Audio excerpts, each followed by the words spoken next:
తిరుప్పావై అనేది పరమభక్త శిఖామణి గోదాదేవి రచించిన 30 పాసురాల ప్రబంధం. వైష్ణవులు పరమ పవిత్రంగా పఠించే ఈ పాసురాలు మధుర భక్తిని ప్రబోధిస్తాయి.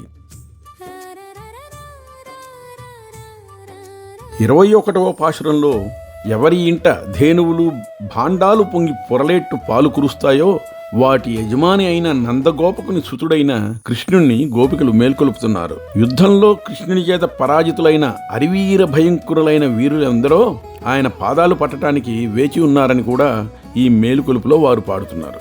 పిండగా నుంచిన ఎట్టి భండములు పొంగి పొరలగ క్షీరధారలే కురియు అతి ఉదారత తోడాలరు ధేనువులు యజమాని నందగోపయ్య నందగోపుని సుతుడ ఏలుకొనవయ్య. యజమాని నందగోపయ్య నందగోపుని సుతుడ ఏలుకొనవయ్య. ఆజిలోని చేత జితులైన వారు అరివీరులందరిలో అతి భయంకరులు నీ అభయమున్ పొంద కాచియున్నారు. నీ పదములన్ పటవేచియున్నారు.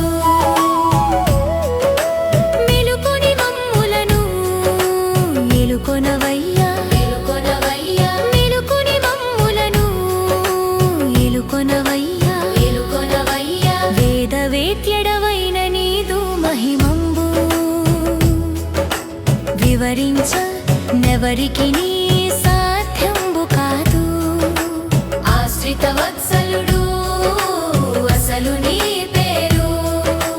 మెలుకొని మమ్ములను ఎలుకొనవయ్యా ఎలుకొనవయ్యా. మెలుకొని మమ్ములను ఎలుకొనవయ్యా ఎలుకొనవయ్యా. మంగళ శాసనము నీకు శాయంగా ఏ తెంచినామయ్య చరణ సన్నిధికి.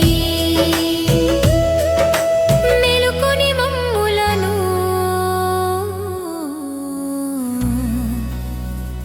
ఎలుకొనవయ్యా.